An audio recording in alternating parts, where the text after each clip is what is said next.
हिमाचल प्रदेश की सर्दी में लग रहा है कि बीजेपी के उम्मीदों की बात जो है वो बर्फ की तरह जम जाएगी, क्योंकि हमारे एग्जिट पोल में जो बात निकलकर सामने आई हो बीजेपी को परेशान कर सकती है। बीजेपी नंबर 2 की पार्टी है, जबकि कांग्रेस वहां पर सरकार बनाती हुई दिखाई पड़ रही है। हालांकि बीजेपी आश्वस्त है कि अभी भी हम सरकार बनाएंगे।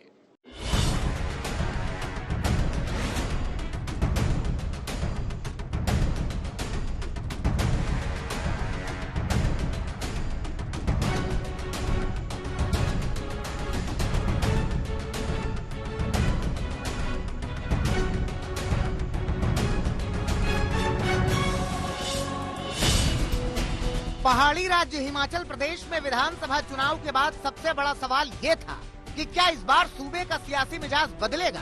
क्या बीजेपी को लगातार दूसरी बार सरकार बनाने का मौका मिलेगा? क्योंकि प्रचार में बीजेपी के तमाम दिग्गज यही दावा कर रहे थे।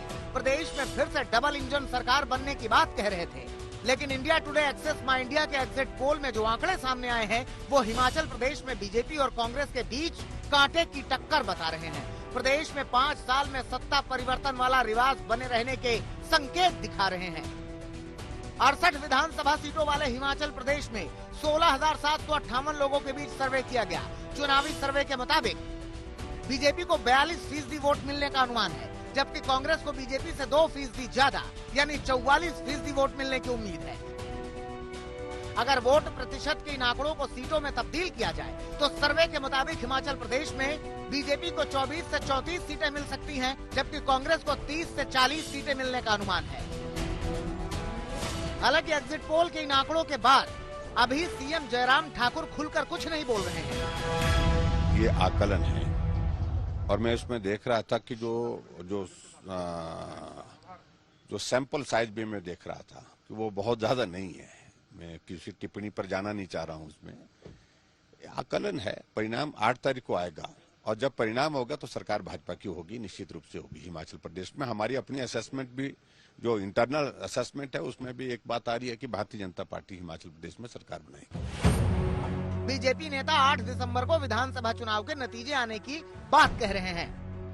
मेरा जितना वहाँ अनुभव रहा है, जितने समय तक मैं वहाँ रहा चुनाव के दौरान, और जो कुछ मैंने वहाँ देखा है चुनाव को, मैं निश्चित तौर से कहता हूँ कि ये आंकड़े में अंतर आएगा और हम वहाँ पर सरकार बनाने कंफर्ट मेजॉरिटी पर आ जाएंगे और उत्तराखंड की तरह ही हम वहाँ पर सरकार बनाएंगे। हिमाचल जैसे स्टेट के अंदर जो है इस तरीके का एनालाइज करना बड़ा कठिन है और मेरा अपना मानना है, जो हमारी फील्ड की, ग्राउंड की जानकारी है, उसके आधार पर हम 40 के आसपास लाएंगे। एक ऊपर, एक दो ऊपर, एक दो कम। उधर एग्जिट पोल में मिली बढ़त के बाद कांग्रेस नेताओं में उत्साह है।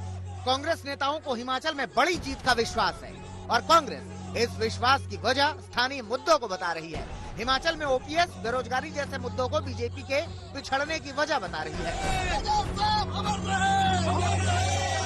मुझे ऐसा लगता है कि इस देश में आज लोग जागरूक हैं, चाहे वो महंगाई हो, चाहे वो बेरोजगारी हो, चाहे वो गुर्बत हो, चाहे वो कंसंट्रेशन ऑफ वेल्थ हो, और इसमें मुझे जरा सा भी, लेश मात्र भी संशय नहीं है।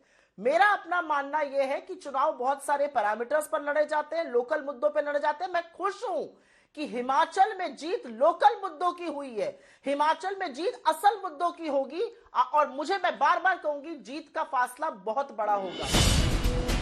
हिमाचल में कांग्रेस का ज्यादातर फोकस महंगाई, बेरोजगारी, सेब के किसानों जैसे लोकल मुद्दे रहे हैं। सर्वे की माने तो कांग्रेस का इसका फायदा भी मिला।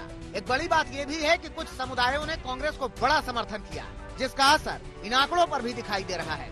सर्वे के मुताबिक बीजेपी को एससी समुदाय के 34% वोट मिले, जबकि कांग्रेस को 52% एससी वोट मिले। वहीं एसटी समुदाय ने बीजेपी को 44% वोट किया, जबकि कांग्रेस को एसटी समुदाय का 43% वोट मिला।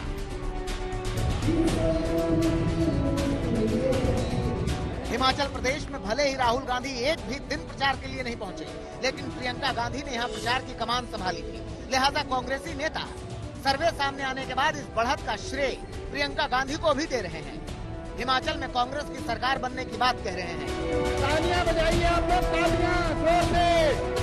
हिमाचल प्रदेश के एग्जिट पोल में दोनों पार्टियों में कड़ी टक्कर है, लिहाजा दोनों पार्टियों को 8 दिसंबर के नतीजों का इंतजार है।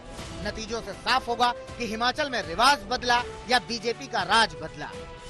आज तक ब्यूरो।